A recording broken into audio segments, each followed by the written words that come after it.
In the vast pantheon of ancient Egyptian gods, few stand as prominently as Horus, the falcon-headed deity of kingship, the sky, and divine justice.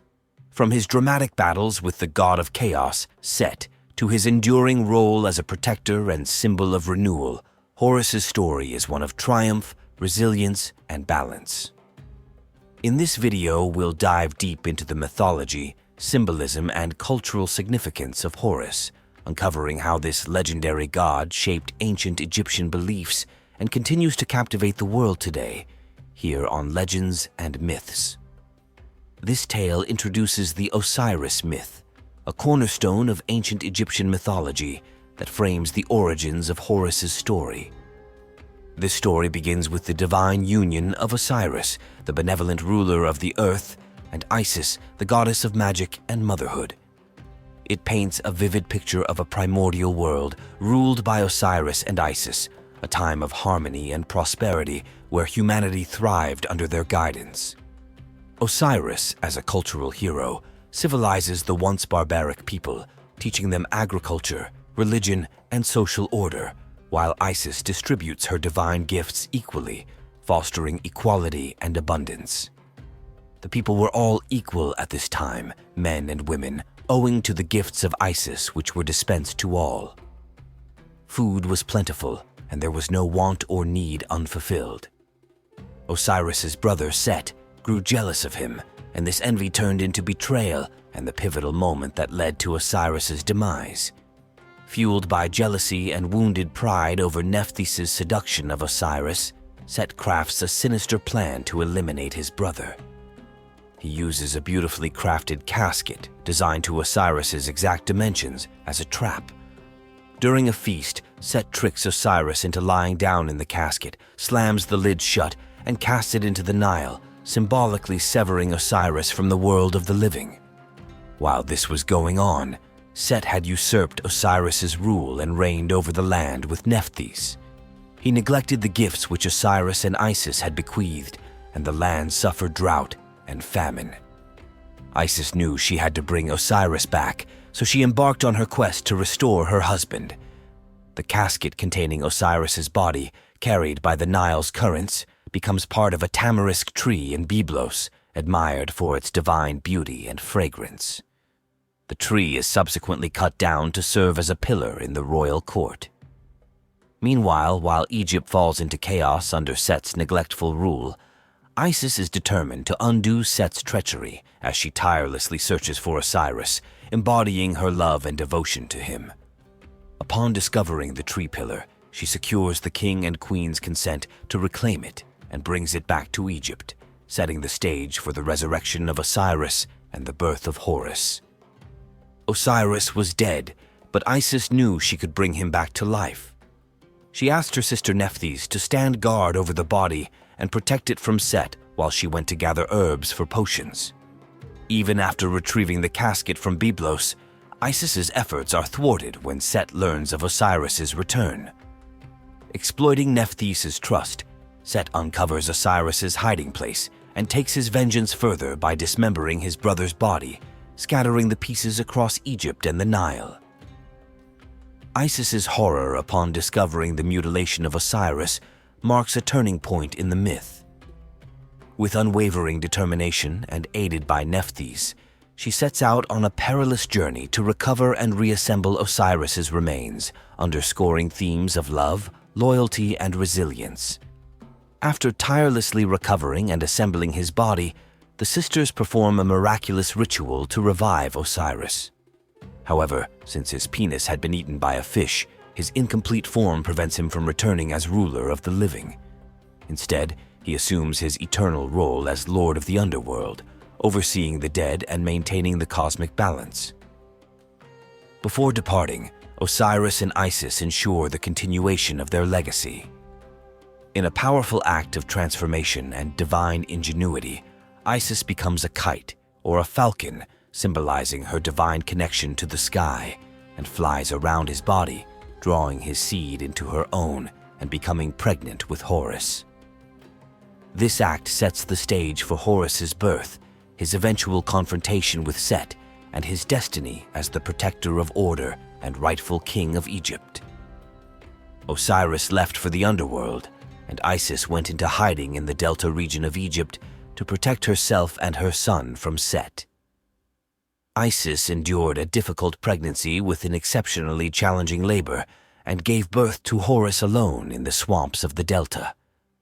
Accompanied by 7 scorpions gifted by the goddess Serket, she ventured out at night to sustain herself and her son, always under the watchful care of Serket and, in some versions, Neith.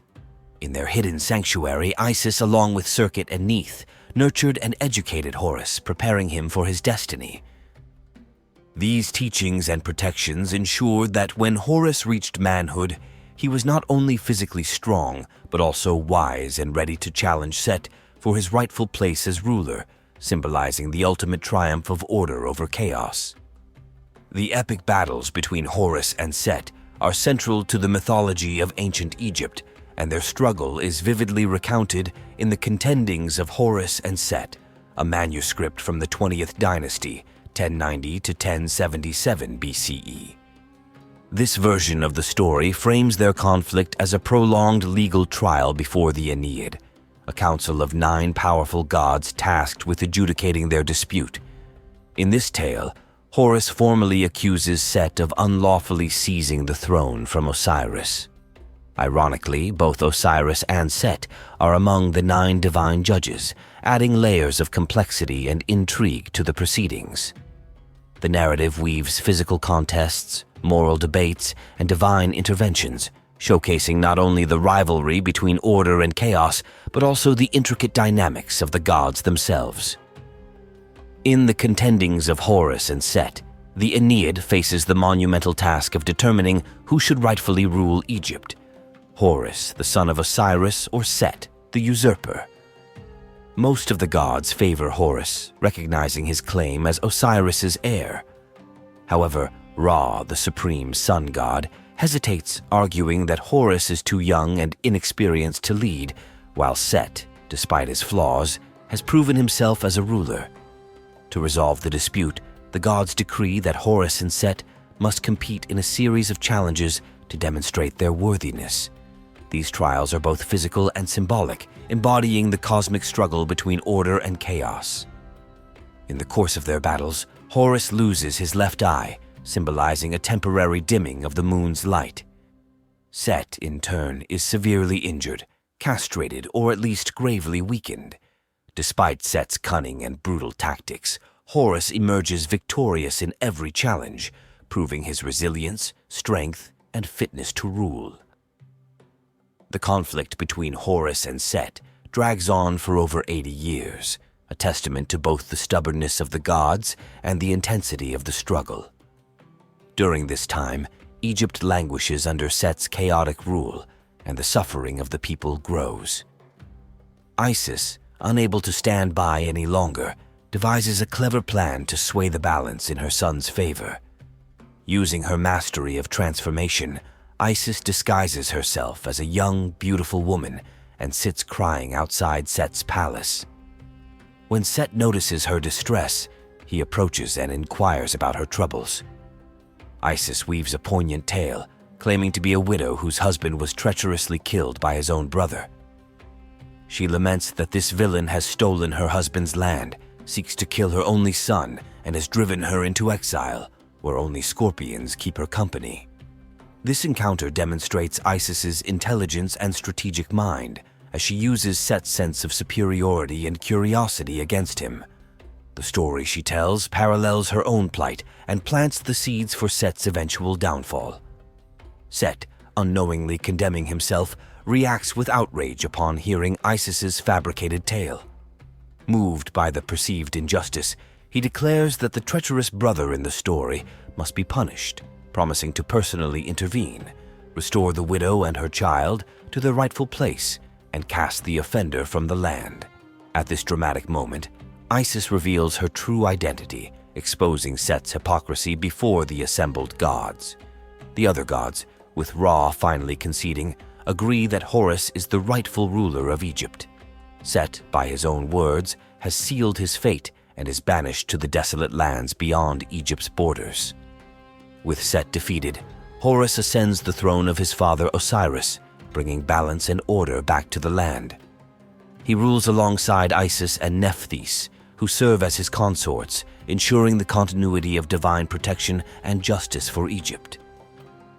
In another compelling version of the myth, the prolonged trial between Horus and Set finally drives the gods to seek the counsel of Neith, the goddess of wisdom and a renowned mediator. Neith's judgment favors Horus, affirming his right to rule over Egypt's fertile Nile River Valley, the heart of civilization and life. However, in an effort to maintain cosmic balance and placate Set, she devises a compromise. Neith proposes that Set be given dominion over the harsh desert regions, symbolic of his association with chaos and foreign lands. As a further consolation, she suggests he receive 2 foreign goddesses as consorts: Anat, the fierce warrior goddess from Syria, and Astarte, the queen of heaven from Phoenicia. This decision not only resolves the conflict, but also explains Set's enduring connection with the desert and his symbolic ties to foreign lands and influences. This version of the story reflects ancient Egyptian perspectives on balance and integration, showing how even disruptive forces like Set could have a place within the natural order. Having triumphed over Set and restored balance to the cosmos, Horus assumed the title Horu Sema Tawi, Horus, uniter of the 2 lands. His reign marked the restoration of order, justice, and prosperity to Egypt. By reinstating the policies of his parents, Osiris and Isis, Horus rejuvenated the land and ruled with wisdom and fairness. His leadership brought harmony to the Nile Valley, uniting Upper and Lower Egypt under his just rule. This pivotal role earned Horus a lasting place in Egyptian culture and governance. From the first dynastic period onward, Egyptian kings aligned themselves with Horus as his earthly representatives. Each king adopted a Horus name upon coronation, symbolizing their divine mandate to maintain Ma'at, the principle of truth and balance. Horus's victory over chaos, embodied by Set, parallels the eternal cycle of renewal and order that defined Egyptian cosmology. Osiris, the first king of Egypt, established harmony and transitioned to his role as lord of the underworld. Horus, as his successor, restored that harmony after Set's upheaval, ensuring the continuation of life and divine order. This enduring legacy made Horus a central figure in Egyptian culture, inspiring countless generations of rulers and solidifying his place as one of the most venerated gods in their pantheon. In ancient Egyptian belief, kings were seen as the living embodiment of Horus during their lifetimes, ruling under the guidance and protection of Isis. Upon their death, they transitioned into the role of Osiris, symbolizing the continuation of order and life through the cycles of rulership and afterlife. However, there were exceptions to this tradition, such as King Peribsen, the 6th ruler of the 2nd dynasty. Unlike other kings who aligned themselves with Horus, Peribsen notably chose to associate his name and rule with Set, a decision that remains a subject of scholarly debate. This departure from the norm might reflect political, religious, or cultural shifts during his reign, highlighting the complex interplay of divine symbolism in Egyptian kingship. This dual identification with Horus and Osiris underscored the king's role as both the upholder of divine order in life and its guardian in death. Horus was venerated with the same reverence as any major deity in ancient Egypt. Temples dedicated to him served as his earthly homes, housing a sacred statue of the god placed in the innermost sanctuary. This statue was attended exclusively by the high priest, emphasizing the god's divine presence. The priests of the Horus cult were always male, identifying themselves with Horus and seeking the protection of their divine mother, Isis. These temple complexes were intricately designed to reflect the Egyptian vision of the afterlife, specifically the Field of Reeds, a paradise of eternal peace and abundance. The reflecting pool within the temple grounds, known as Lily Lake or the Lake of Flowers, symbolized the celestial waters. In the afterlife, the souls of the justified dead were believed to cross these waters, ferried by Hraf-Hef, he who looks behind himself, the divine boatman. The temple courtyard, adorned with lush flowers, was envisioned as the god's garden, while the temple itself was his palace. This arrangement not only emphasized the god's majesty, but also reinforced the deep connection between daily worship, the natural world, and the eternal cosmos. The temples dedicated to Horus were not just religious centers, but also vital community hubs for the people of ancient Egypt. The courtyard of the temple served as a space where the populace could connect with the divine and seek guidance or assistance in their daily lives. Here they could present their offerings and donations to the god, often in gratitude or in hopes of receiving his favor and blessings. Dream interpretation was a common service sought in the temple courtyard, as dreams were believed to carry messages from the gods. The priests, acting as intermediaries, would decode these messages to provide clarity and direction. Similarly, people sought advice on a wide range of concerns, including interpreting omens, resolving disputes, and navigating personal challenges. The temple also functioned as a center for healing and protection. Priests provided medical treatments, spiritual remedies, and rituals to ward off evil spirits or ghosts, ensuring the physical and spiritual well-being of the community. Marriage counseling and guidance were also part of their services, reinforcing the temple's role as a cornerstone of societal stability. These activities highlight the essential role of Horus's temples in ancient Egyptian society, blending spiritual worship with practical support for the community. The worship of Horus spanned the breadth of Egypt, with numerous sites dedicated to his veneration. Among the most significant were Kem in the Delta, celebrated as the place where Horus was hidden and nurtured as a child, symbolizing his divine protection and destiny. Pi, also in the Delta, revered as the battlefield where Horus lost his eye during his epic confrontation with Set, underscoring his role as a warrior and protector. Betet, Delta, another important site linked to his mythological narrative and worship. In Upper Egypt, Horus was worshipped alongside Hathor and their son Harsomptus at Edfu and Kam Ombo. Edfu, in particular, hosted the coronation of the sacred falcon, an annual ceremony where a living falcon was chosen to symbolize Horus as the divine king of Egypt. This event unified the ancient falcon god with Horus, son of Osiris, and reinforced the king's divine authority. Although significant, this festival was secondary to the Heb-Sed festival, which celebrated the rejuvenation and empowerment of the reigning monarch. Horus was also honored at Abu Simbel, where statues and inscriptions paid homage to his protective role. His influence extended beyond temples and festivals, as amulets bearing his image or the Eye of Horus were commonly worn by Egyptians seeking protection, health, and good fortune. These sacred sites and rituals emphasize Horus's multifaceted role as a protector, warrior, and unifier, central to the spiritual and political identity of ancient Egypt. Horus's protective influence extended beyond the living into the afterlife, where he played a vital role in ensuring the safety and guidance of the deceased. This connection was exemplified through his 4 sons, who safeguarded the vital organs of the departed. These gods, each associated with a cardinal direction and a protective goddess, were essential figures in funerary practices. Duamutef, the jackal-headed god, protected the stomach, represented the east, and was guarded by the goddess Neith. Hapi, the baboon-headed god, guarded the lungs, represented the north, and was protected by Nephthys. Imseti, depicted as a human, he protected the liver, represented the south, and was watched over by Isis. Kebesenuef, the hawk-headed god, safeguarded the intestines, represented the west, and was guarded by Serket. The organs were stored in canopic jars, often crafted with the heads of these protector gods as the jar lids. A notable example is the alabaster canopic set from Tutankhamun's tomb, where carvings of Isis, Neith, Nephthys, and Serket further highlighted their protective roles.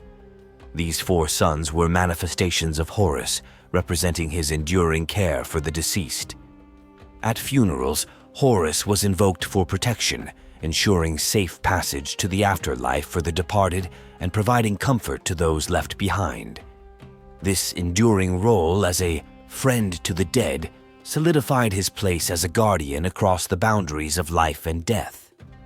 There has been controversy over whether the story of Jesus was influenced by the Egyptian myth of Horus, but some say that the parallels are not strong enough to support this claim. The cult of Horus, deeply rooted in ancient Egyptian religion, predated the rise of the Osiris myth. However, this myth significantly elevated Horus, along with Osiris and Isis, to national prominence. The cult of Isis, in particular, became so widespread and influential that it transcended Egypt, spreading through Greece and Rome via trade networks. By the 3rd to 5th centuries CE, Isis worship posed a significant cultural and religious challenge to the rise of Christianity. As Isis's veneration spread, Horus traveled with her, particularly in his form as Horus the Child, Harpocrates, whose imagery influenced Christian depictions of the Virgin Mary and the Christ child.